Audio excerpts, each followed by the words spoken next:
Welcome to the Intentional Randomness podcast with your host, Omobabala Adeteji, aka Bobby. On this show, we're intentional about everything. Hello, everyone. Welcome to Intentional Randomness. This is your host, Bobby, again. On our last episode, I was talking with some ladies on the concept of submission, and they all had a lot to say. I mean, it was hot in the room. So I thought, why not just bring some real men to the show to come and answer some pressing questions? So today on Intentional Randomness, we are talking headship in the home with some of my friends, and these are real men with real life experiences. So I believe that we're going to have a lot of fun on the show today. So just, ride along with us. We'll just get right into it. I would love to ask you guys. I have Jeremiah, Joachim, and Paul on the show, and I would love to ask you guys to please introduce yourself. Tell my audience who you are and how long you've been married, and please. So Jeremiah, you can start. Yes, my name is Jeremiah, and I'm married to Ladina. We have two children, Lisa and Gideon, 3 years and 1.5. And we have been married for 5 years, coming to 6 years, November this year. Wow. So you have some years of experience in these matters. That's good. That's good to hear. Yes, go ahead, Paul. Yeah, my name is Paul John, a man of one wife. I've been married for the past 8 years with two lovely girls, Wow. 6 years old and a 3. Wow. So that's another number of experience. Wow, that's good. Thank you, Paul. Joachim, are you the veteran here? Okay, my name is Joachim Wingren. I'm 44 years old, and I'm married to Joanna since 14 years. Wow. And we have 3 kids, a son, Josiah, 13 years old, and a daughter, Jocelyn, she's 11, and the small guy, Jonathan, 7 years old. Wow. Thank you. Yeah, so now that we have ascertained that you guys have experience, so we'll just jump right into the question. I would like to ask you guys, how did you see the role of a man in a marriage, in a home, before you got married, and did that change after marriage? You know, there's always, I was reading somewhere yesterday saying the perfect parent is the person who doesn't have any children. So, I'm not going to do this, I'm not going to do that. And there's, maybe you had the expectations, this is going to be me when I'm married, and then you got married. Did your view about yourself as a man in the marriage change? And if so, how did it change? Would you like to share with us, please? Anybody that is feeling ready to just jump into that question should just take it. Okay. Wow, that's yeah. Go ahead, Joachim. Okay, it's a tricky question, really. I mean, of course, you enter into a marriage with expectations, and you make this in a way a fantasy of how you think that things should work. Like everything else in life, if you buy a car, you imagine yourself going on the road on that car, and it's nice weather, and and you're alone on the road, and everything's smooth and nice. Then you go into traffic. Stockholm traffic. Yeah, then you go into the traffic, and all the people are mad at you, and the car's not working the way you thought it was, and you're not such a good driver yourself. And that's pretty much the feeling of getting married for me, I think.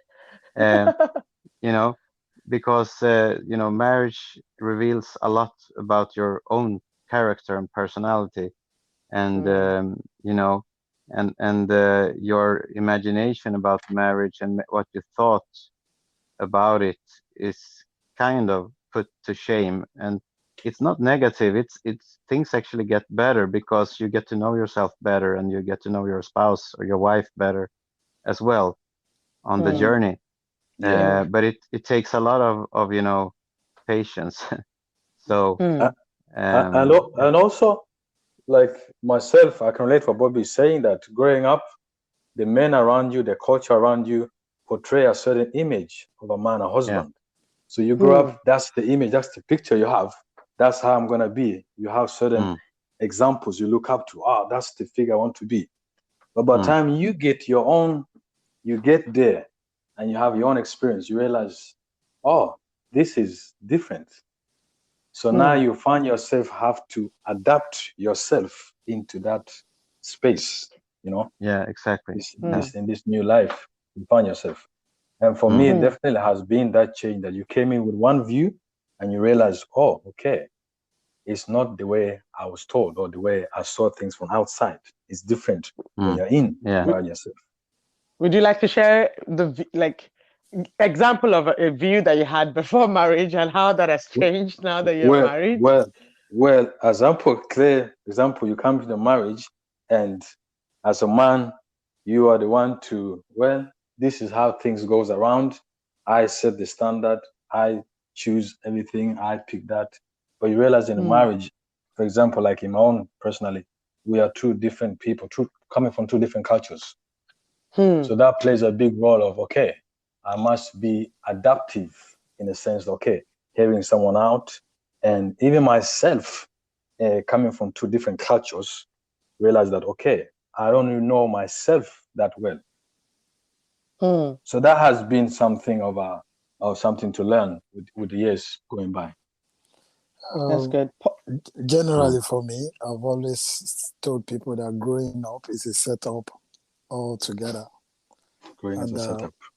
And the reality is always different from wherever you prepared for. Anyways, we've read like 7 rules of relationship, 10 rules of marriage, and by the time we actually got married, all those 7 rules and 10 rules didn't really apply anymore.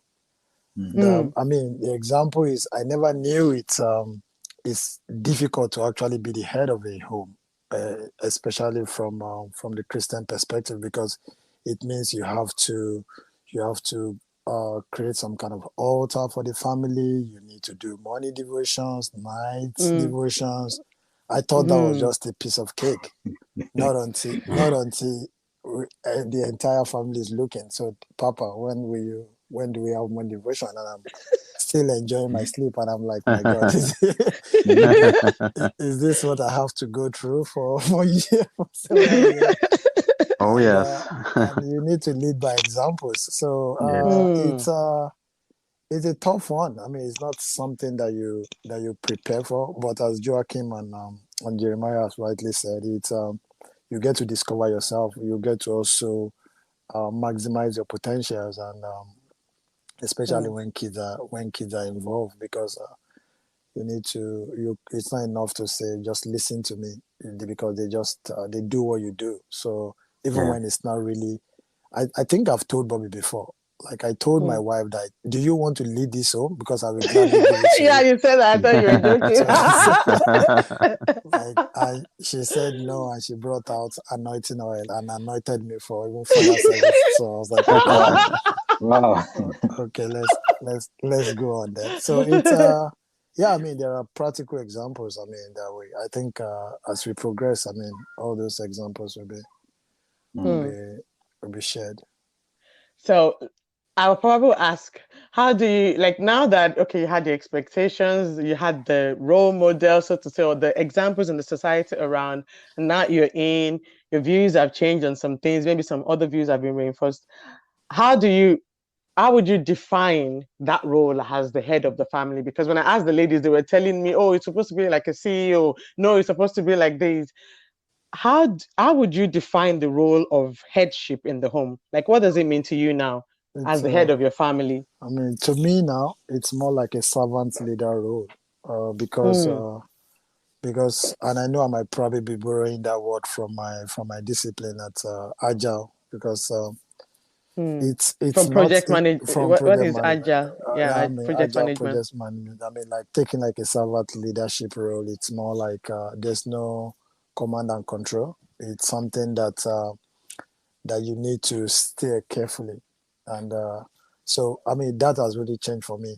I think it's also because of my background. Like my mom and my dad never divorced, but we didn't actually live together, and I just kind of felt that okay, this is not how I would want my family setup to look like, and I consciously made the decisions to steer it differently. Yeah, so it's.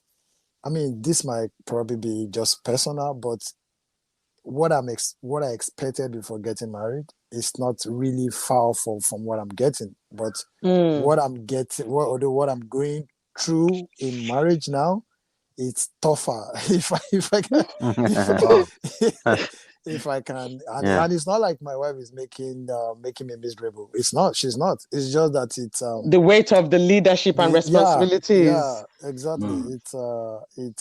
And it's something that it gets much easier by the day. But yeah, it's something that I've learned that you just need to take that role of a servant leader. You are leading, but you're also leading by examples, and I mean, and also doing like a collaboration and leading together. Because it's not something that you can do alone. I mean, to be honest. Mm. And for me, really, Mm. Mm. they have changed actually the transition or in understanding of it as we're talking about headship of the house. You will grow up with understanding that ahead, well, you are the boss, you're the CEO, all those that you mentioned. But as I grow older and more experienced, I realized that there's another aspect to it. It's more of the mentality. It's more of a headship. You mean more like, okay, I am responsible.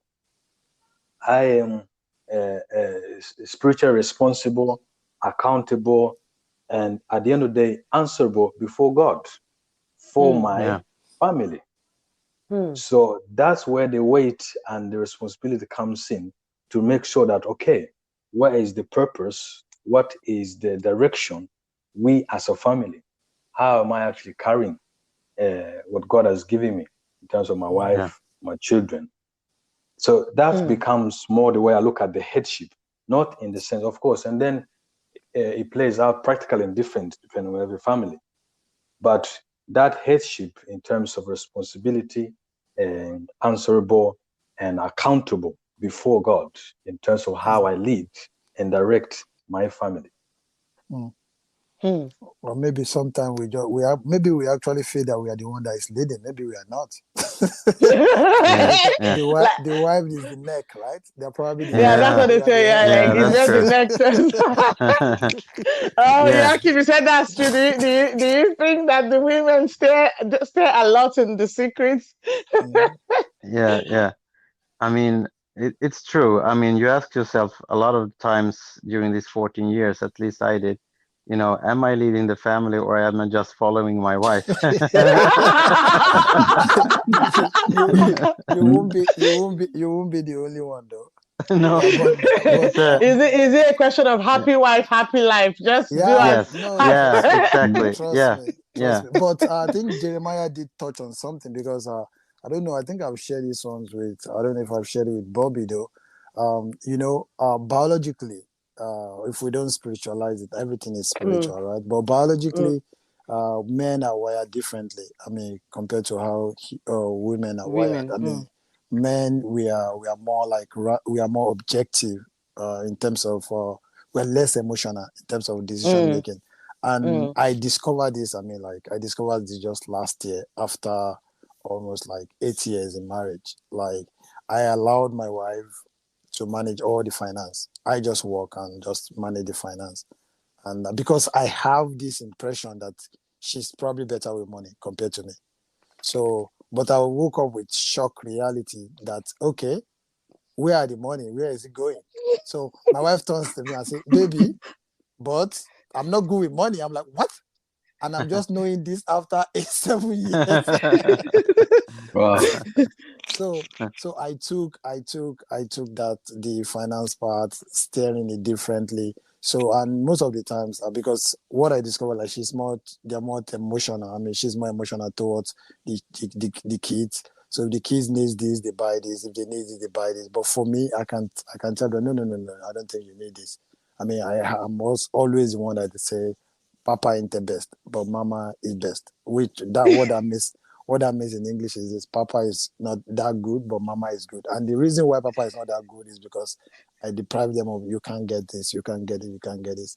So I think, like Jeremiah said, we are held accountable, especially when it comes to the steering and when it comes to things that are more objective that we can look. It's not to say women are not objective, they are objective, but there tends to, because of the biological differences, they tends to be more emotional. At least in my own case, in my own family, I see that sometimes my wife is more emotional, which is good.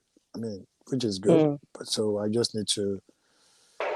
Yeah, but this doesn't mean the one responsible and the one accountable in terms of headship doesn't mean that the woman becomes less or becomes not involved in the leading of the family, but it plays out in different roles. I'll take you to the Bible where God created Adam and Eve in the Garden of Eden. He called, when they now fell into sin, the enemy tempted them, deceived by the woman. But before God now came down and he called for Adam. Adam, where are you? And he asked for answer before Adam, but had to be the one to answer before God for their fault. So that's what I mean. Like, at the end of the day, is the man, the headship plays role that the man is the one that will have the main responsible for the family, entire family, in that relationship. Okay. And that's where it's still like if a company's stocks go bad or a bad decision is made, it's the CEO that usually gets bad card. Yes, he gets told to move. Yeah. Okay. I get that.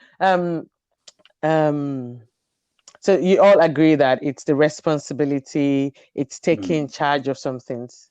That's really good. So what's like the Bible talks about the husband being the head, the woman being, we didn't find in the Bible that she's the neck, but we talk about submission and everything. If your wife is submitting to you, or if your wife is submissive and the man is the leader, how would it look like in the family practically? Because this is where the problem is. Some people think, oh, I am taking all the decisions. My wife should just say, okay, sir. Or, oh, we want to do that, sweetheart. That's really great. Let's do that. No arguing, no questions asked. Just what would submission look like? Two are definitely better than one, right? And submission, we are supposed to submit to one another. It's not, and submission most of the times, I think to a large extent, it's not to just for you to be making just the decision all by yourself. So for me, I really don't see my wife not making decisions as her not being in charge, if you understand what I mean. So we are if we just go back to the Bible, right? I think that gives a very good, like, where I say husband loves your wife, and I always tell my wife, and just as Christ loved the church, and a wife submits to your husband. And if you look at it very well, I always tell my wife, it's very much in love. You actually have submission in love, and which is why, and it's even much difficult to love, because if you love someone, you want that person to be part of and parcel of you, and if you love someone, you will value that person's opinion. And so the submissive part, it's not. It doesn't have to do with decision making of who is the breadwinner, who is bringing the much money. So what is the essence of this submission? How would it look like if a wife is submissive to the husband? Because I feel like most times we can't really pinpoint this thing. We look for ways to define it, but it ends up, what is submission? How would it look like? Or let's say if your wife is not submitting, how would that look like? Yeah, if my wife is not submitting, it's making a decision without incorporating me. That would be that would be your definition just going rogue, basically. I mean, you have to. I mean, we have to. It's the same. Like, I mean, if you just go with the analogy of like flying a plane, you have a pilot, you have a Mm, co-pilot. The co-pilot cannot start landing without telling the pilot, right? I mm, mean, everything is orchestrated to the pilot. But when they both land successfully, right? If the mm, ship captain, he has other crew members, so they are all working together. But mm, there has to be a single point of contact. There has to be, because by the time you have two different lines of contact, then misunderstanding, right? So, and we all do mm, these things. I mean, we all, even in real life, we all apply this single point of contact to resolve problems and things like mm. that. So yes, if my wife, how I consider that my wife is not submitting to me, if you want to pinpoint it for me, it's more like her just making decisions without Involving consulting or you. without involving me as the partner. Hmm. Joachim, what do you say? What is Um, submission for you? What well, does it look like?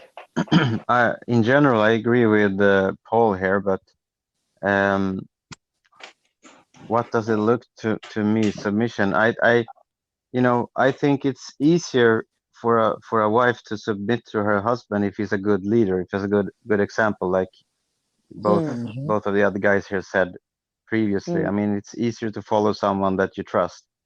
So Mm. hmm. so I think for me also the word that was it was it Paul that said the word from the Bible where it says, you men love your wives like Jesus loves, The the church. church. Church. Mm, Yeah. mm, And that word has helped me a lot when I felt like I was maybe expecting something from my wife and I didn't get it. I was thinking about what's Jesus' example here. He's not placing more demands on the church in a angry kind of way. He's giving all the time, you know. mm, He's offering himself up. So Mm-hmm. so when things get rough, I try to take Jesus as an example to take go the next mile, mm, another mile to try to be the giver in the relationship. But as far as having how should the wife be submitting to the husband, I think it's a kind of a deeper respect attitude than mm, than some kind of behavior or action. It's an mm, underlying attitude of accepting and respecting the husband, I think. mm. Uh, Respecting e- his leadership. yeah, and respecting him for what he is, because every all guys are different. I've seen some Mm-hmm. men that I think are very weak leaders, but I see their wives, they respect them and they submit, you know, Hmm, and they do it, and it's a very beautiful thing to see, actually. hmm, Um, but it's a personality. You have to respect the other personality. This is what you married. You promised that you would stay with this person until death, and in the Christian, you know, view and teaching, context. Mm, context, you should also be submitting to this man. And what mm, does that mean to you? And mm, I think some people, especially in some Christian circles, they tend to interpret this as the wife should be, the slave and the man should be the boss, or Yeah. and that's not how it works at all. And trust me, if you try to go down that road, then you will have some big problems. A huge, mm. huge Yeah, problem. I huge think I In feel fact, like problems. in, Yeah, I in feel like fact, that is not even the Bible, mm, no. I because think isn't it? Joachim really touched an important point, which is like respect. Hmm, I mean, Mm, for me, it's like when someone disrespects, especially when it comes from my partner, it's really painful. yeah. And hmm, and yeah, and if we're looking for what we can pin down to submission, we just pin it to that respect that a wife hmm, have towards her husband. hmm, And on that, Mm, like even if your husband is wrong, there are ways that you can present your rights approach or right stuff. Opinion. The opinion, thank you, opinion that you have. So there's a way that you can present it, and you know, when I think that's in proverb, right? That there's a proverb that a good wife knows how to present and address her husband. So if you no matter how correct you are and your husband is wrong, at least the husband will always appreciate how you present it. And yeah, for me, I most of the times I actually like when someone tells me something and just even when I'm wrong, but you present it differently. So I always tell my wife that I hope she's listening to. I hope she gets to listen to this so she can testify to that. I always say like, if I am wrong and you are right, and you are trying to present it just to show that you are right, then you will permanently be wrong. because when it comes to that, I'm really stubborn then. So, but if you find a very good way of presenting it, of course. So it's not what is being said, it's how it's said. The attitude. It's the attitude behind it. It's the attitude behind it. It's not for me. It's not what exactly said. It's just the attitude. And I think I feel like Joachim pinpointed something that I want to just highlight again, is the fact that you said it's not in what you do or don't do, it's the attitude that you have that is submission for you. This is something that I've thought about many times, that most times, especially coming from Nigeria or from the African context, that we sometimes think the submissive wife is the quiet one that doesn't say anything, that is very quiet, but in her mind, she really doesn't really respect this guy. We have this saying sometimes that older women use. They will say, just call the monkey brother so that he will let you pass. But for me, that is already insulting. Why do you think that this guy is a monkey? So, but you are respecting him just so that you find your way. For me, it was fundamentally already not submissive. It was just this kind of fake submission. So you kind of like rub his ego so that he can just let you have your way. And you kind of like help me to put words to this, that it's not about if she's cooking, if she's washing, which is something that we tend to do. Oh, the wife that comes home and say, oh, my husband, here is food, that's a submissive wife, even if her attitude may not necessarily be right. But you made it such that it sounded like submission is like a way of life, is how the woman is in totality in a response to the husband in the home. That was a good one.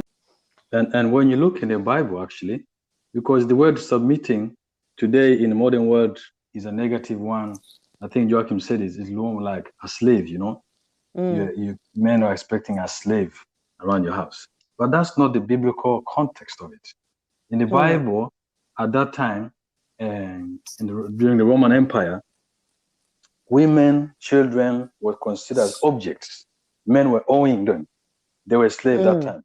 But now Christianity comes along, Christ comes along, and actually elevate women to the same standard as men, and still men and women.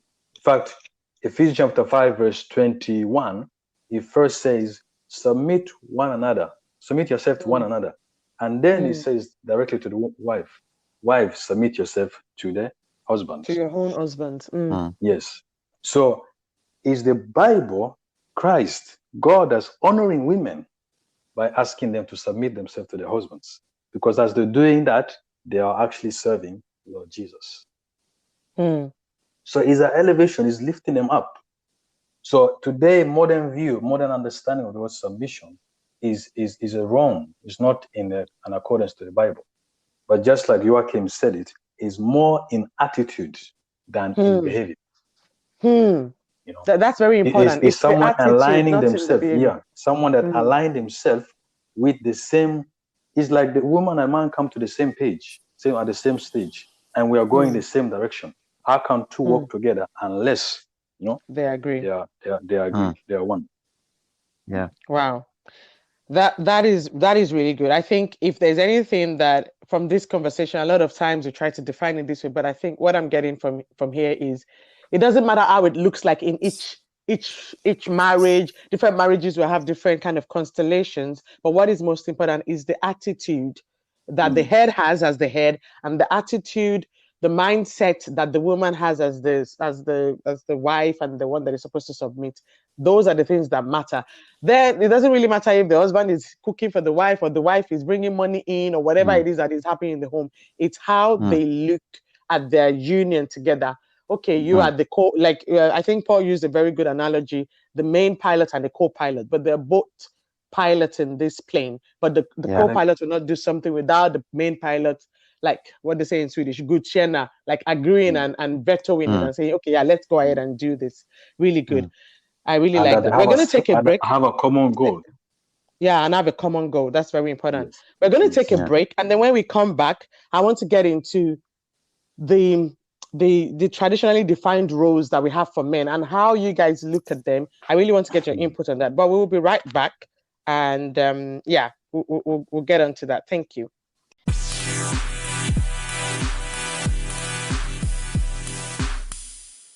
So, hello everyone, and welcome back to Intentional Randomness. So, we are continuing this conversation about headship and leadership and the role of a man in marriage and in the home. And we've talked about submission. I think you guys all got that. I won't even dwell on that again because I think that was the word right there. But then I want to ask, Paul, you mentioned about leading morning devotion, and we've talked about even providing all of these things. We have this traditional view of the man. He's the provider. He's supposed to be the protector and the priest. I mean, the likes of Miles Monroe preached about these things. My question is, in this 21st century, can the man do it all? Or are these unrealistic expectations of him? He has to be the provider, the breadwinner, the protector, the priest, leading his family spiritually. Yeah, I mean, it can work if the Swedish society allows that. The Swedish society? What are we, the society? if you want to be the provider, good luck with buying the house. Good luck. Because, the last time I checked, I was my wife. Okay, we've been together for like 13, 14 years, right? So, and I said she shouldn't work because of the experience that we had. It's another topic entirely. So I wanted her to relax. So she never worked. So, but I was the one working on it for several years. But the challenge is, it got to when we were supposed to buy a house. So I went to the bank, and bank was like, "Are you the only one working?" Yeah. Okay. Go back home. We can only give you some certain amount. I was like, "What? Do you know my salary? Do you know?" They were like, "Shut up. Just go back home." So I had to come and say, okay, I think for us to be able to, we have one. I mean, I think we have two choices, right? It's either we divorce and I buy, and we come back together, or she start working. so we opted for the second, for the reasonable option. The wisest one. The wisest one. So exactly. she got a job, and of course it wasn't something like too demanding. At least in my own words, I think she'll probably think otherwise. So and we're able to get the mortgage loan. So the common goal I had. So I mean, it's not something, because in a way I still maintain my kind of traditional mindset, because I think it's good for me. I mean, and in the sense that being the breadwinner, but the reality, when the reality sets in, you just discover that, okay, for you to be able to survive in this certain society, you need to adapt. So which is something that we've had to do. I remember, just to chip this in, I remember when I was going to get married, I told my mother-in-law bride price. They were like, bride what? Yeah, because you're not married to a Nigerian, right? So they're like, what bride price? They were like, yo, you are in Sweden. We don't do these things, right? But I told them it's my tradition. I had to give them at least something. So I dropped something. So, there's some tradition that I actually like. Of course, it's not that it's not, I'm not going to impose it on anyone, but I just think it's still good that I don't lose every touch of it. Okay, I'll let the other guys talk, say something before I ask one question. Yeah. Jeremiah, do you want to go first? Go ahead, Joachim. Go ahead.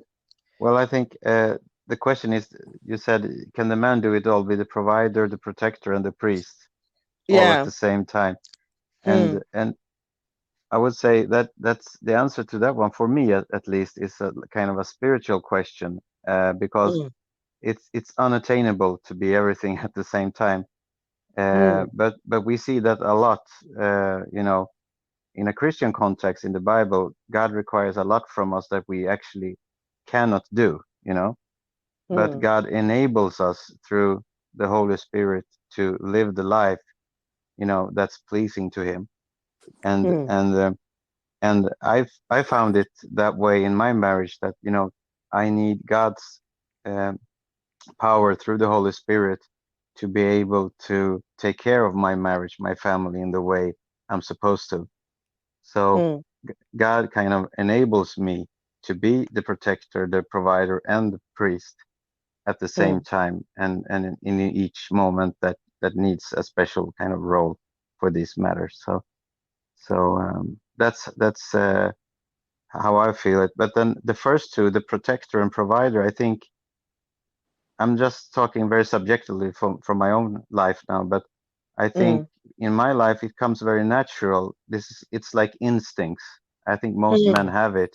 When they marry and get children, they get the instinct they need to provide for the family. They need to protect the family from the elements, from danger, from anything that could harm the family. I think that's something that's built in our DNA, in our system, to do that. And so it comes very natural, but those roles are kind of very practical and almost a little bit aggressive roles, to protect and provide. But then you have the spiritual role, and that doesn't come like in your DNA. That's something you need. The priest part. Yeah, the priest part doesn't come naturally. You need the inspiration from the Holy Spirit and from God to be able to take that responsibility, and to have the sensitivity, spiritually speaking, to know when to step in, because people lead their families in different ways. Some are very active in all minor decisions. They want to be the one to control the outcome, right? And that might be good in some families. And in our family, I think I put myself a little bit on the side, and I just want to see that things don't, go totally wrong. Yeah. Then I go in and do something if I see that they're falling off a cliff or something. But not for I think for the smaller things, they should be able to make their own decisions and everything like that. But if one of my kids have a problem, for example, I have a teenager now, and they have other challenges that they didn't have when they were younger. And so then you might need to step in as the priest in some situations, and as a counselor maybe, or guide to your kids and to your family. But so it's situation based also, and you need the spiritual sensitivity to know when to step in and when to not step in. Yeah. Interesting. Because I was gonna, I want Jeremiah to talk, because I was gonna say they always say there are always more women in the church pews than men. So I'm wondering, these priests, where are they? Who are they? Yeah. Where are they? Where are the priests?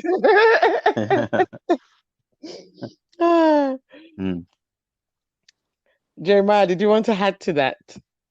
I think Joachim have said it. He put the nail on it. That there are spiritual aspect to it and the practical side to it, in the sense that the husband to be broad provider, the priest, and all these functions and duties. I mean, for the past year now, coming from my own traditional mentality of the man breadwinner, he's doing it all, and now realize that I can still be a provider, but not in every aspect financially necessary. But I can still be this spiritually, making sure the spiritual welfare, making sure that The house is Mm, run well. There's an atmosphere. There's peace. We all maintain, mm, relationship. mm, mm, Uh, while my wife can be the main breadwinner at this season of time. So mm. there are times we also have to put in place. Okay. Because at the end of the day, your position or your function doesn't make you less of anything. For Mm. instance, 'Cause your function, what you do or how you carry out something doesn't indicate to you to be inferior.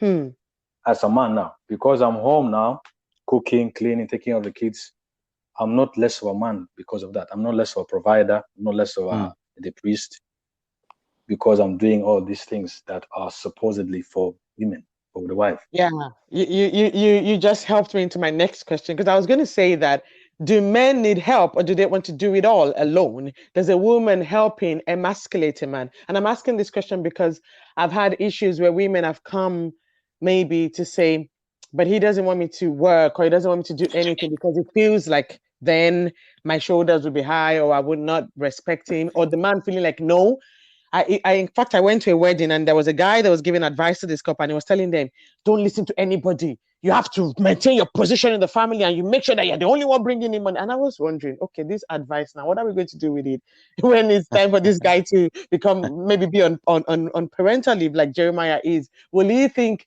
oh, this is wrong? So do do men need help in these three positions, like this roles that we have? Yeah, sure. Or I think uh, it's even written in the Bible that, God made Eve, the woman, as a help to the man, right? hmm, Um, so yeah, and if I'm the priest in my house, then my wife Joanna, she's the youth pastor, and she's she's she's much better pastor than I am. So Ah, I mean, mm, so yeah, of course, it doesn't emasculate me one bit that she does things that I could do also, or that she mm, does them better than me. mm, It's just a big help when she manages to do things. I had a stroke 3 years ago, a mm, serious brain hemorrhage, and mm, Oh, it almost killed me actually. And I mm, was a little bit handicapped for some time afterwards because I was like almost paralyzed on half mm, wow. side of my body. But and everything that I did before the stroke, she had to do from one day to mm, another. Wow. This was a Friday. Saturday, she had to, do things that I did. mm, So everything kind of fell on her, and she was Mm, almost crushed by the weight and of everything. And mm, she was also kind of traumatized by that, and she still was like post-traumatic stress or something mm, mm, because of that.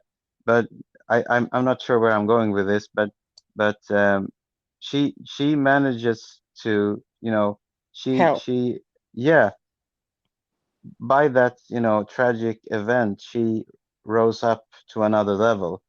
And now Mm, she does all this stuff that before my stroke, I didn't think it was possible for her to take that kind of responsibility for things. It could mm, be like small things, but for me maybe, but what was big things for her, like cutting the lawn mm, or something like that. mm, And that it's a big help, and it doesn't emasculate me one bit that she does it. mm, I Mm, think there's a reason why the statistics more men die early than women, right? I mm. Are mean, they doing mm, too much? if you want to probably do There's it so like much all. weight. Mm, if you're trying to do it all, if there's Mm, any man listening there, then you must.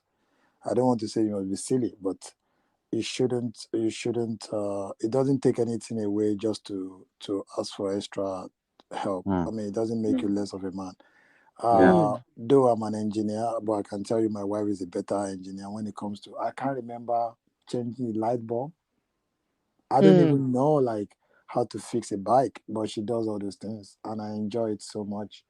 Short. Mm, mm, I like mm, just chilling while she's doing those things because mm, we have different ministry. My yeah. I have a different when it comes to other stuffs like I do those things, and it's been a great help. I mean, to just know that, okay, if there's any fuse in the house that is bad, I don't need to even think about it while I do the dishes. Actually, I do dishes because even if there's a dishwasher, but it's very therapeutic for me when I'm doing dishes. That's when I get inspiration. So when I clean the house, I use it to relax. So I don't, and it doesn't really make me. Maybe because I'm also the last born, I'm used to doing all those things. So it doesn't really make me less of a man. So you need help. We all need help. I mean, like, except you just want to die untimely, you need you need You need somebody help. to help you. I mean, like, I mean, I don't see. It doesn't make sense if you don't want somebody to help you. Of course, there are some. Please go ahead, Jeremiah. No, I was thinking in the fact that we're using the word help is also like showing that making the woman less, it's like someone Easy, or is assisting it also. just more, like she's assisting in this main task of? Okay, we know that the main task bearer of providing and protecting is the man, but the woman comes there to help. Yeah, because when you use the word help, you come more like our assistant, someone like, okay, I'm sitting in a wheelchair, can you come and help me, assist me, But the Bible makes the woman equal to the man. Adam and Eve was not less than Adam. Eve was not brought in just to be around, and when Adam cannot do it, then she takes over. No, God created man and woman equally. And together, they're actually stronger. Together, they make a very strong force to do anything, really. So I'm thinking more of when a husband and a wife understands the role for them together. I think not one is less, not the one is doing that, have to do this, in the sense that, well, I can adapt. Okay, we are in this season now. All right, you can do that now. You can go and work. I can be home with the kids. And that mentality, that freedom to adapt and to be flexible for the sake of the team, for where we are going, what we are building, relationship. I think that won't be looking at the man like, oh, I need help here. Because looking at it, a man that would be emasculated because the woman is helping him, he has maybe some underlying of fear, insecurity. That why he's offended, or he's looking at the woman as less or of an inferior partner.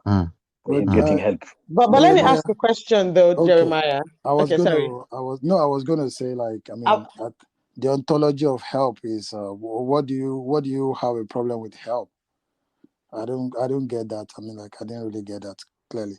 What do you mean? I was gonna ask, like, does helping make the person helping lesser? There's some people that would even quote in church settings that the word that was used in the beginning for help for the woman, like, let's make man a woman to be a helpmate, is the same word used for the Holy Spirit if you're a Christian, and the Holy Spirit is like the helper. And in that sense, which means that the helper sometimes is even maybe more stronger than the person that is being helped, because who has the.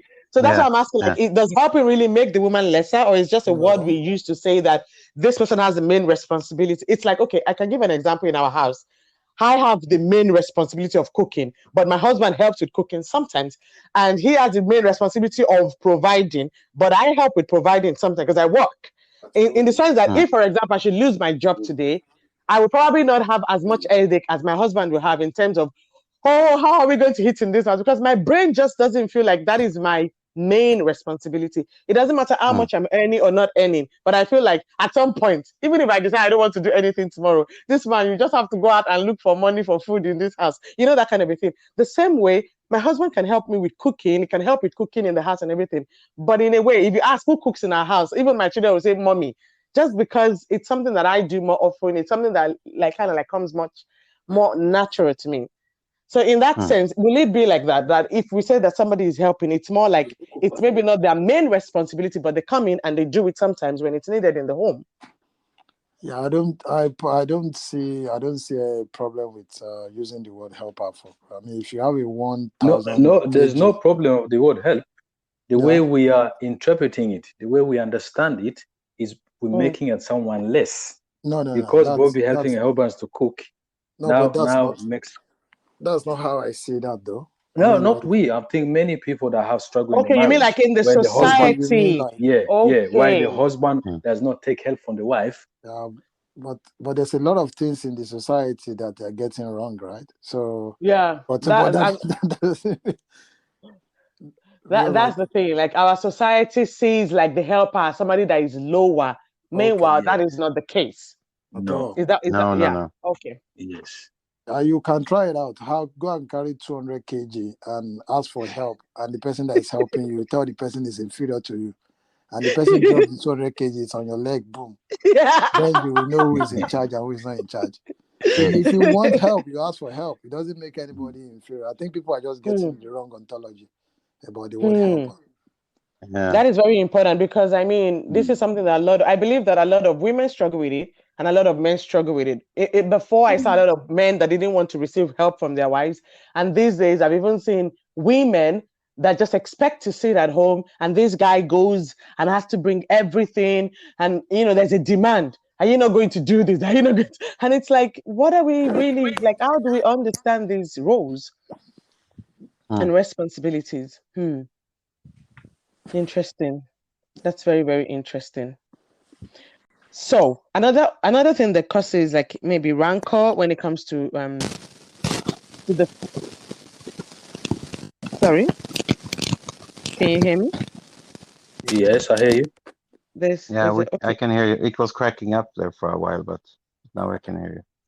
Yeah, I can hear you too. Can Paul hear? Yeah, loud and clear.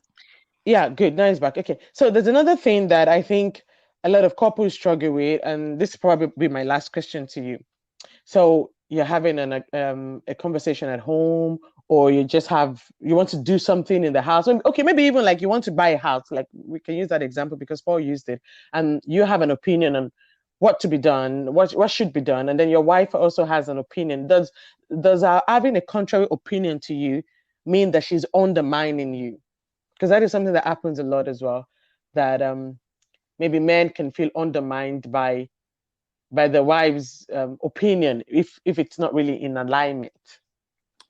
Can you rephrase it? I mean, what exactly is it in terms of the house decoration, or in terms of the location of the house, or what? It could be anything. Now, so the house is just an example of like you want to make a decision, and your wife has a contrary opinion. Does it always mean that she's undermining you? Let's say, oh, let's go live in I don't know where, and then the wife says, no, I don't think that place is a good place. Let's do this other one instead.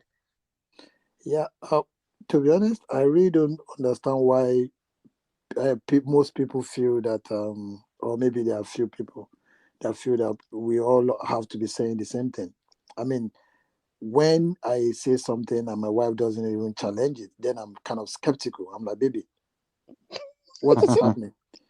Yeah. Are you just letting this go? Because I mean, you saying something means you're actually challenging. Decision means that you're paying attention and you're interested. Yeah. So then it's now left for us to now have a common understanding and say, okay, why do you have that contrary opinion, and then we can align. So I think the problem starts with you being a man, just thinking that it's just command and control. You just say something and nobody can challenge it. And once you have that mindset, then every other thing begins to go wrong. But if you have the mindset that if my wife says no and have a different opinion, that is a good thing, because that shows she's actually following and she's listening and she's interested. Then you can win her back. I have my ways of winning my wife back. Is that when you go and buy these big bouquets that So cannot even pass through the door? Even when she thinks she's the one of making the decision, then I have a way of going about it, in as much as it's rational one that is not going to affect anybody. So I'm going to throw another shade to it, and then I'll let Joachim and Jeremiah come in. What if, okay, you're outside, you're at dinner with some friends, and you have a strong opinion about something, and your wife is just having fun and just saying, no, I don't agree with you, darling. Does that undermine you? Does that feel like, oh, my wife is not submissive, she's not respecting me, she shouldn't have said that at dinner, she should have gotten home and told me that? Bobby, well, that's, for me at least, that's the normal way things go about. Yeah, used to. And yeah, and you know, I think every decision gets better if you get a different perspective on it.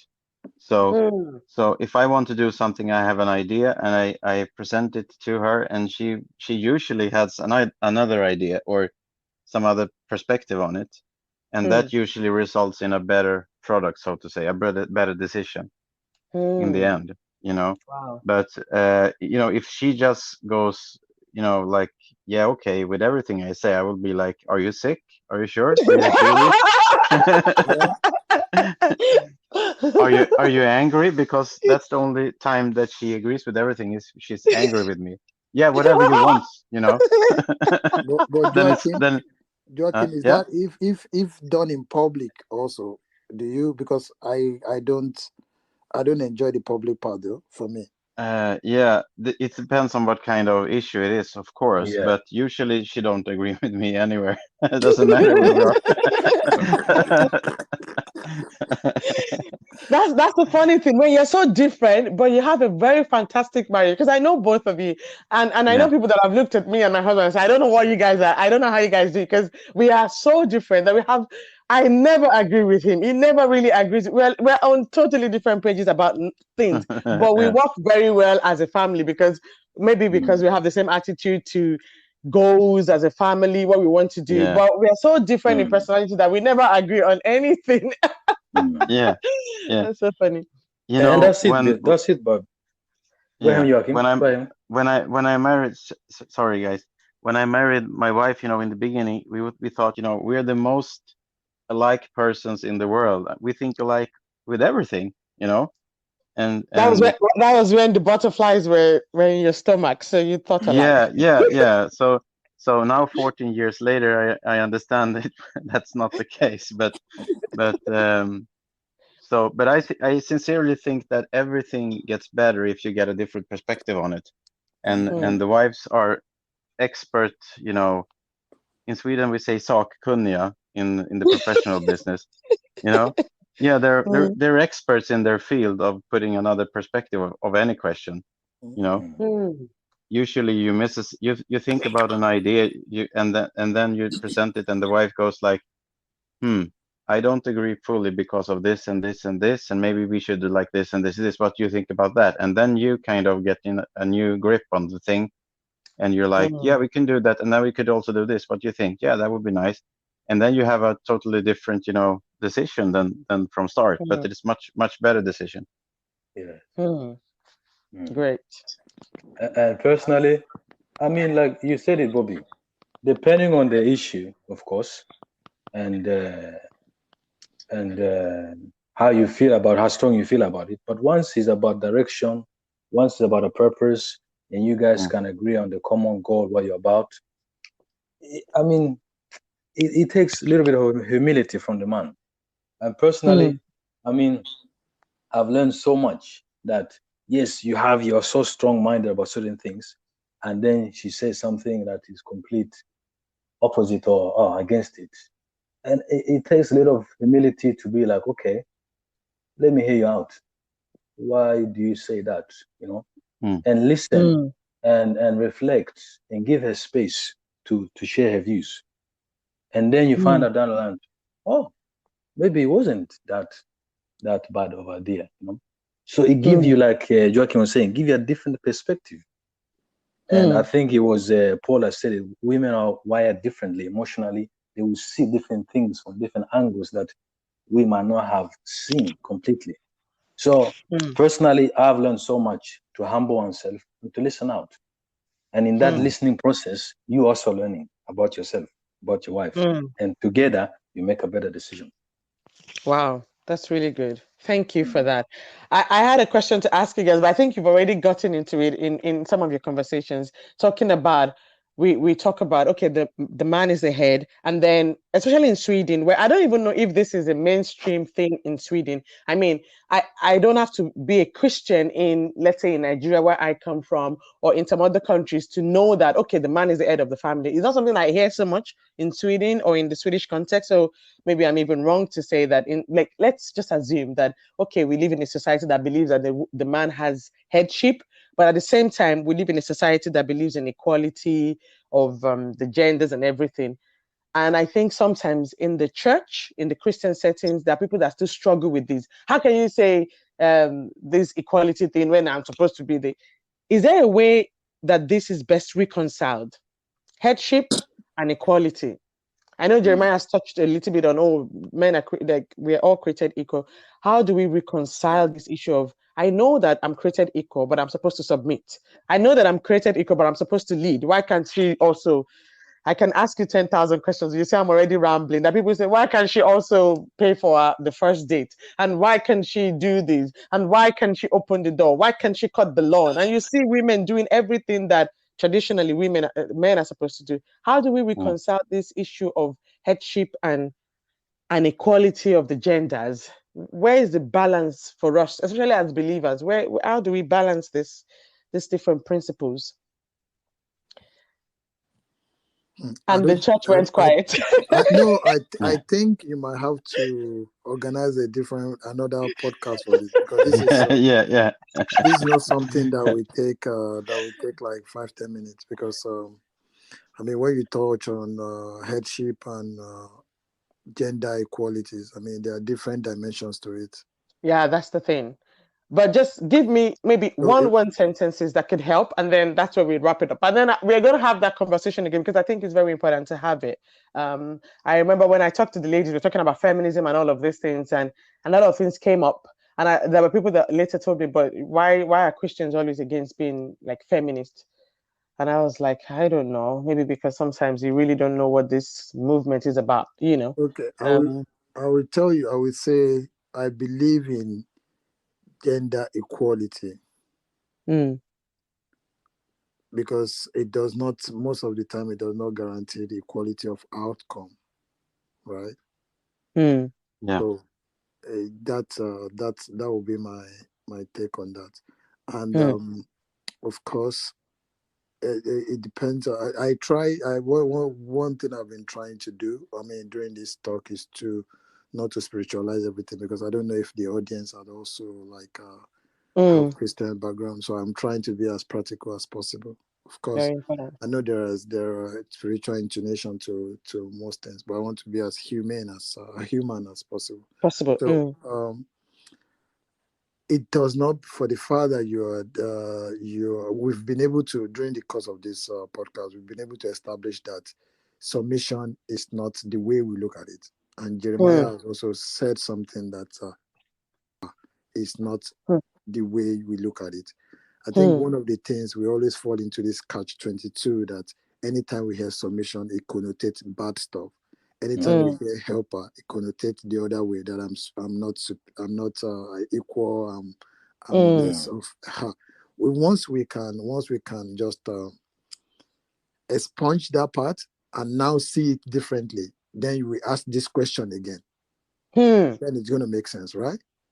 Yeah. So it requires understanding. It requires understanding. There are a lot of things that are tied to it, that are connected to it.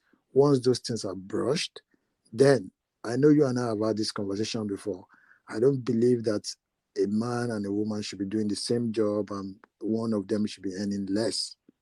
But there are proclivity to what men have that kind of inclination to do, and to what women have inclination to do. And and equal opportunity is what I strongly believe in, because I think everybody should be given equal opportunity, though it necessarily does not guarantee equal outcome. And then it doesn't matter if you're now a male or a female. It's just the way it is. Yeah, I can't. Yeah, I can go on with this for so I will just rest with that. That's good. Would Jeremiah or Joachim want to add to that before we wrap up? I can just say that. Sorry, Jeremiah. Go on. Go ahead. No, go on. You're so generous, Jeremiah. Now it's my turn to ask you to go on. Our eldest first. 14 years in marriage. I'm still learning. Yeah. Wow. Yeah. I think I also believe in equality. And I would agree with Paul that, equal opportunity doesn't equal the outcome, but I believe in equal opportunities. So everyone, irrespectively if you're a man or a woman, you should have the same opportunity in everything in our society. And then again, based on a lot of factors, it will be different outcomes anyway. And science has proved that, and I strongly believe in that also, like Paul said. But I don't see any kind of ranking difference between the man or the woman in a marriage. Even if she's submissive, I mean, that doesn't mean that she's a step lower in the hierarchy. Usually when I have to do something with my friends or going to some meeting, I would say to them, they will ask you, can you be there at that time? And I will be like, I have to ask the government first. And jag måste fråga regeringen. That's what we say in Swedish. And the government is the wife. And you know, I like that. Yeah, you have to ask the government first. And it's pretty much a what do you say in English? Self-preservation thing. I mean, because if this happy wife, happy life thing, you know, because, you know, my life, a lot of it tends to revolve about how to make my wife happy, you know. It's not such an easy job. I don't think it's for any man, but we try to do it, many of us. But there's no, I don't see any difference in inequality between the man and the woman. I don't do that. Wow. That's so good. I think the men have already said it. The only thing I can add is that when our marriages, relationship to husband and wife, when we can start from the position of, we know, of course, that our foundation is love. You know, we love one another equally, and we know why we are in this for and where we are going, the direction. We're on the same page. We are towards the same things in life. I think it will be easier to value one another, and you know that whatever you are doing is not, oh, I'm better or I'm less, or this one is superior or is inferior. So at the end of the day, both parties know who they are. So you're not trying to do things to achieve, to get more love or to be more accepted or to be more valued. You already know your place. So at that place, the different function, whatever you're doing, whatever you are the breadwinner or you're staying home, is not to add anything. Obviously it does, but that doesn't make you more than the other person. And definitely it doesn't indicate that you're less, that you're inferior in nature anyway. So knowing who we are and what we are about and why we are in the marriage and what we are for, I believe that will settle all the equality and the decisions. Wow. Thank you so much, guys. Oh my God, you guys have really been, I've had so much, I've learned a lot. I'll have to go and listen to this. Hopefully not with my husband, so he doesn't say, I told you. I'll listen to this alone. But thank you so much for coming on Intentional Randomness. It's been so wonderful to have you, Paul, to have you, Jeremiah, to have you, Joachim. Thank you. And I hope that if I ask you to come again, that you'll be willing to do that. Yeah, it depends on the backlash. Of course. Yes. It depends on the backlash from this podcast. It depends, yeah. Oh, I love that. Thank you so much. Great.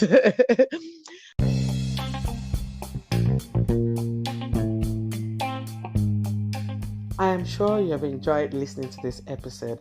Don't forget to subscribe to our podcast and follow us on Instagram on our handle Intentional Randomness, and feel free to contact us on intentionalrandomnessfeedback@gmail.com. Until next time, be intentional.